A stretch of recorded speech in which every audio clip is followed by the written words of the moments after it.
Ladies and gentlemen, It's the knockout blow.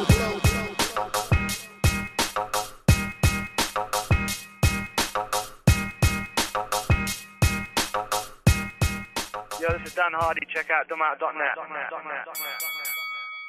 My name's Nick Thomas again from dumboutout.net. And what I would like you to do to start the interview is like state your name, your gym, city you're from, describe your style if you want, and what drew you to MMA. Okay. My name's Dan the Outlaw Hardy. I'm fighting out of Rough House. My hometown is Nottingham, England. I'm currently training in Los Angeles, California. My style of fighting is mainly Muay Thai. I like to be wherever the best position is for punching someone in the face.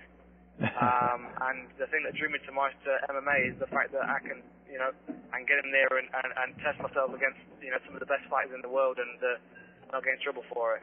Right, exactly, because nowadays you get in big trouble, not like it used to be. But no, you said your style, the whole Muay Thai style, you could definitely see it. Me and my boy were watching this highlight reel of you, and I'm pretty sure I felt a couple of those knees. I mean, those were some vicious knees, man. Yeah, they always seem to get the job done, the knees. Yeah. On the floor, that was for sure. Yeah, they're quick and heavy, too. But, yeah. Do you know who your next opponent is, or you have a fight scheduled? I have no idea who I'm fighting next. I've been kind of told that I'm probably going to be fighting in November.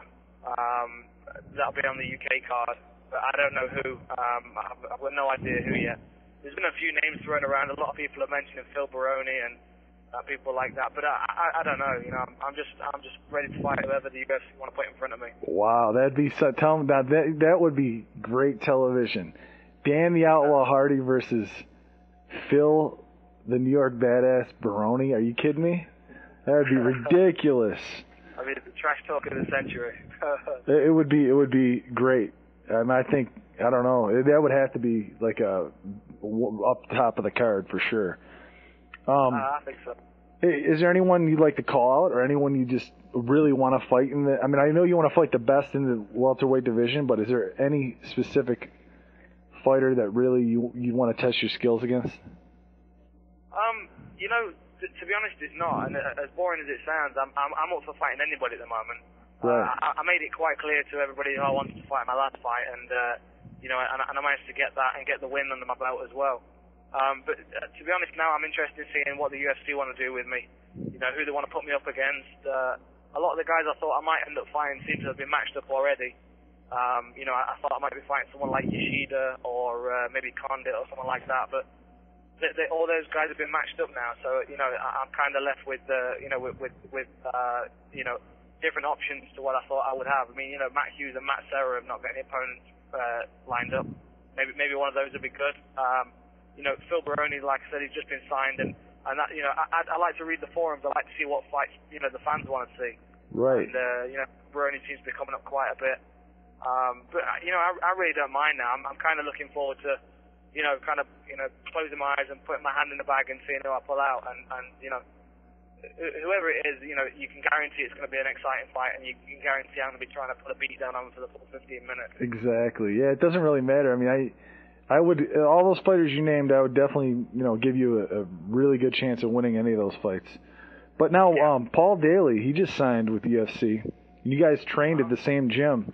I mean, would you ever consider fighting a guy that you know that well, or does it really matter because you're just a fighter, Well, myself and Paul, we started off together. I used to corner Paul in his earlier fights, and it was actually Paul that managed to line up my first MMA fight. So, we still train together. I've been chatting to him today.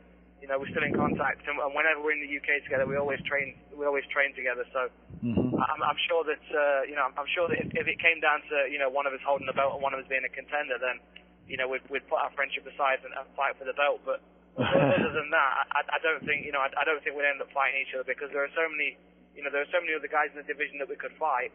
We really don't need to be fighting each other until one of us is holding the belt. Right. Yeah. I definitely, if it's for the belt, I could see exactly what you're saying. I mean, the same with the AKA guys. You got Fitch, Swick, and Koscheck all fighting at the same gym, and none of those guys are fighting each other, but I'm sure if one of them won the title, then the rest of them are gunning for him. So right, personally, it's not really a team sport, but it's nice to have a team behind you. Right. Personally, I'd like to see you fight Koscheck, actually. I mean, I think that'd be a great fight. Yeah, because I would like to see that a lot, actually. Yeah. But what did it feel like the first time you actually stepped into the octagon? What was like? Was it just like any other fight, or could you really feel the energy? Oh, the atmosphere was amazing. UFC 89 in Birmingham. I got drew up against a tough opponent in Gono as well. He's a real spoiler, and he can make anybody look bad. It was just, to be honest, my main focus in that fight was just to put on a good show and just make sure I was trying to push the pace. But more than anything, the feeling I got when I stepped in the octagon was relief. Mm-hmm. Because I've been training for 21 years now, and I've been for the past sort of 10 years of my life I've been aiming for the UFC, and I kind of felt like I'd arrived. I stepped into the octagon and I felt like I was home. I felt like I was in the place I should be, and I was just able to enjoy the moment. I enjoyed being in there and enjoying the atmosphere and interacting with the fans, and then obviously the fight was awesome as well because being able to fight someone like Gono was fantastic. I got another question here. Now, the UK and America are each other's biggest allies when it comes to war. Now, why do you think there's such a heated rivalry when it comes to MMA and boxing? Like, when Ricky Hatton came over here, I mean, he was just totally backed by his fans, and then, the whole Bisbing, Dan Henderson. I mean, it just seems like every time that the UK and American fighters are matched up against each other in big competition, it just gets huge. And what do you think's behind that? Well, what you got to bear in mind is that England's a small country. It's probably, I think it's smaller than California. So for us to produce athletes that can compete on a world stage is, it's a big deal for the UK fans.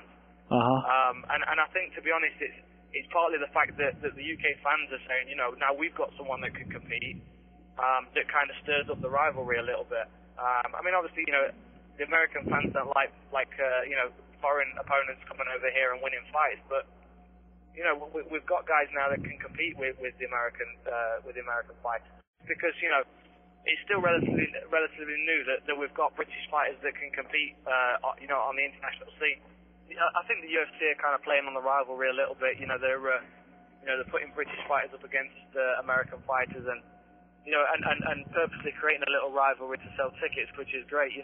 It's nice that the UK fans have got some British fighters to get behind because it's still relatively new. I think it was back at UFC 38, when the UFC came over to the UK, and we had a few British guys on the card. I think we had 4 guys on the card: Ian Freeman and Mark Weir and a couple others, and that kind of came and went. And now we've got guys that are they're regularly fighting on UFC shows, and they're able to compete with American fighters and Brazilian fighters and Japanese as well. And it's still relatively new, so it's nice for the British fans to to have somebody to get behind. And I think the UFC are kind of pushing the British fighters to create a fan base over there, and it's working. It's great fun. I mean, it's all light-hearted though. There's no right. No, I agree with you totally. It's just a fun rivalry. I mean, I work with a guy that grew up in England. He during the whole tough series, we were going back and forth, joking around. I mean, it's just all in fun, but I mean, it makes for the event to be that much better and bigger to have that rivalry. Yeah, and the UK fighters have had a chance to get on the UFC and and get some fights under the belt as well, because it's a big deal for MMA in the UK. I agree with you. What kind of legacy would you like to leave behind when you're done with fighting? Like, all said and done, who was the Outlaw? Like, what do you want people to say about you?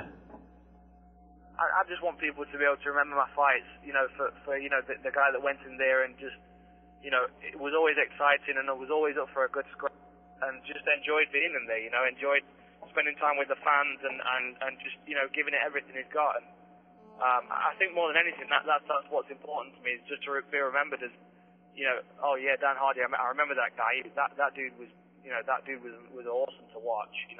I just want to be the guy that's remembered for going out there and putting on the show and entertaining the fans. Oh, yeah.